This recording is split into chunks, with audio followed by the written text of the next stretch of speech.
Na pierwszy w tym roku spacer zabieram Was na krótki, bo niespełna 12-kilometrowy szlak Lasów Wawerskich.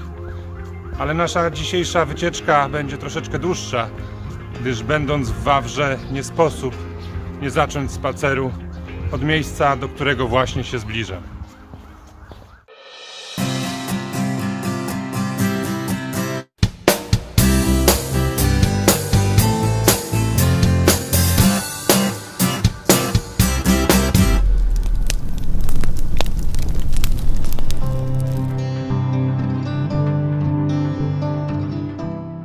Jesteśmy w miejscu, gdzie 27 grudnia 1939 roku Niemcy rozstrzelali 107 Polaków, zupełnie niewinnych, a mających tylko to nieszczęście, że mieszkali w okolicy. O samej zbrodni i o wydarzeniach, które do niej doprowadziły, opowiem Wam w zupełnie osobnym filmiku. Teraz po prostu chwila zadumy nad tymi ludźmi, którzy polegli tylko dlatego, że byli Polakami.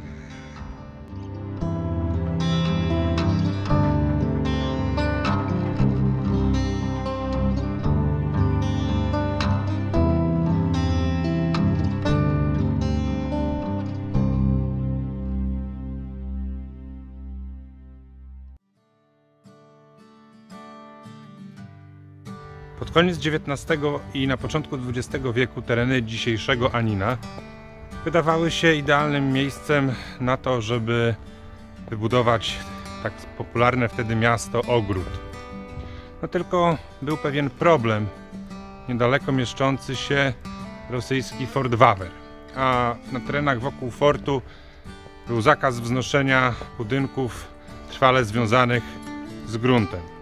Dopiero w 1909 roku, gdy fort zlikwidowano, przystąpiono do parcelacji tego terenu i wytyczono wtedy ulice przebiegające prostopadle od linii kolei nadwiślańskiej, nazywając je pierwsza poprzeczna, druga poprzeczna, trzecia poprzeczna, czwarta poprzeczna, piąta poprzeczna, no i oczywiście w kolejności jak najbardziej logicznie bosmańska.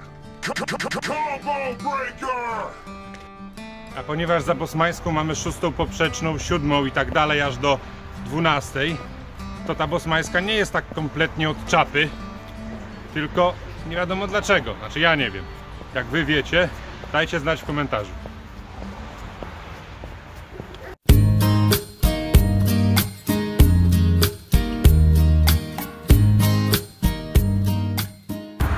Kolejna kropka namierzona przy bardzo ruchliwej ulicy, co prawda, ale jest.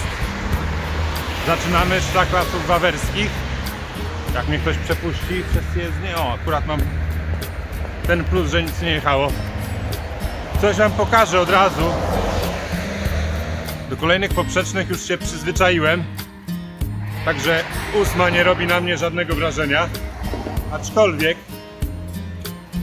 od niej odchodzi ulica, która przecina pod skosem kilka ostatnich poprzecznych. Dlaczego tak? Oglądajcie film do końca, na pewno się dowiecie.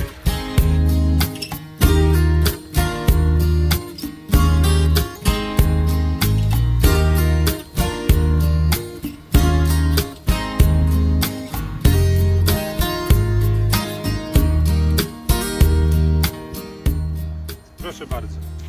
Przyjemne, spożyteczne.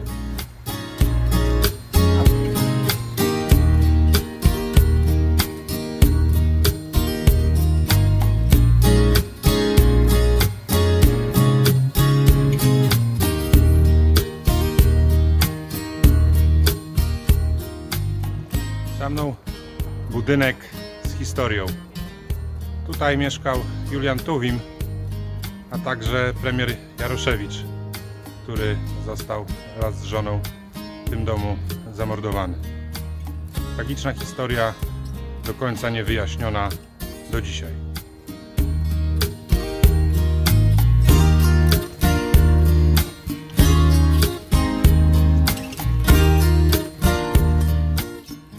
W lasach po prawej stronie Wisły, w tym tutaj w Lasach Wawerskich, dziki to norma.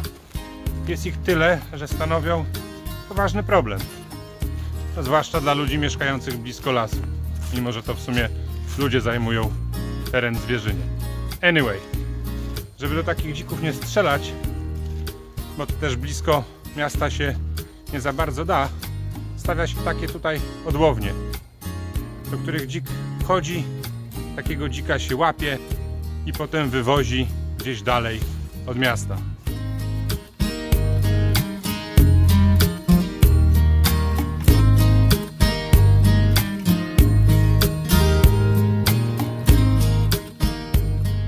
Te tereny są bardzo popularnymi terenami spacerowymi, biegowymi. Rowerzyści też się trafiają, w związku z tym, gdybyście chcieli na ten szlak się wybrać, to jednak polecam to zrobić w ciągu tygodnia, a nie w weekend, tak jak ja teraz, bo o popularności tego szlaku niech świadczy liczba samochodów zaparkowana na tym leśnym parkingu.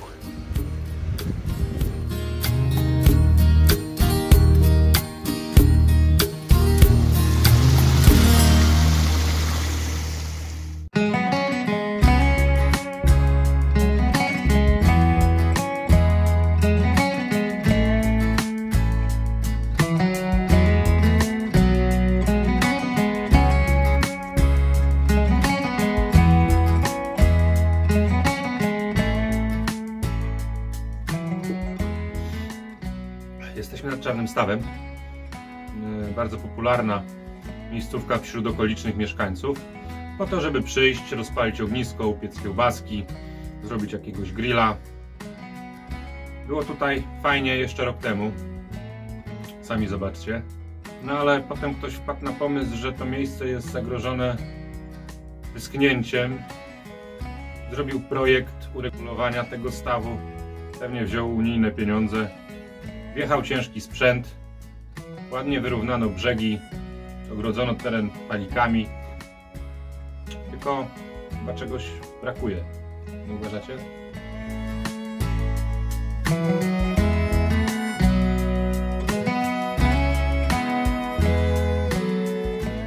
Jak będziecie kiedyś nad Czarnym Stawem, będziecie chcieli zrobić ognisko, nie będzie wam się chciało szukać kijków,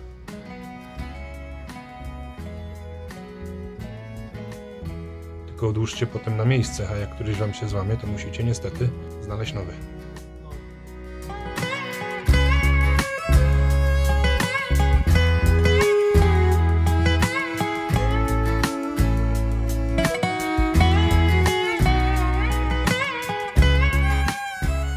Zaczął padać śnieg, rzecz niespotykana tej zimy.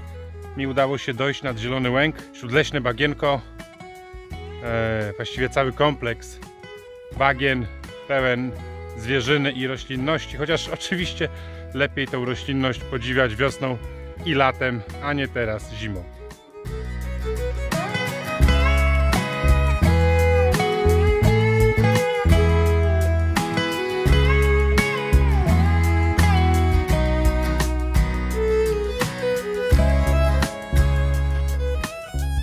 A skąd w ogóle bagno w lesie? No proste. Z jednej strony wydma, z drugiej strony wydma, z trzeciej, czwartej też, ale nie mam jak pokazać.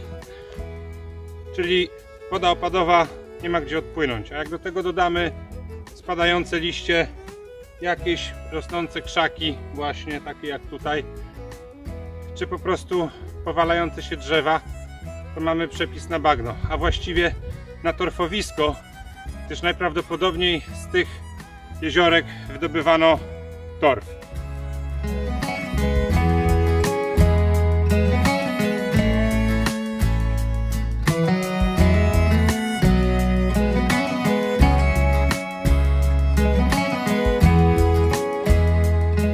Kolejne ciekawe miejsce na szlaku to całkowicie drewniany kościół świętego Antoniego z Padły.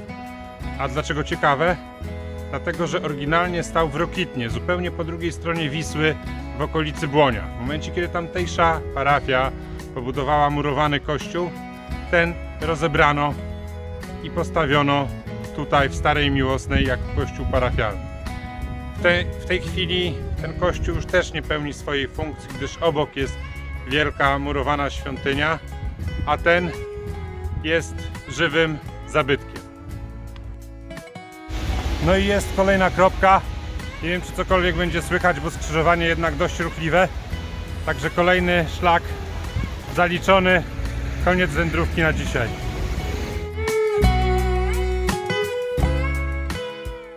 A, moment!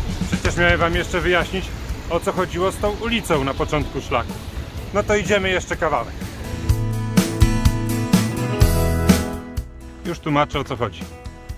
Otóż ta droga, którą wam wcześniej pokazywałem, dzisiejsza ulica Pożaryskiego, i droga, którą idę w tej chwili, to ślad po dawnej kolei konnej Wawer-Wiązowna.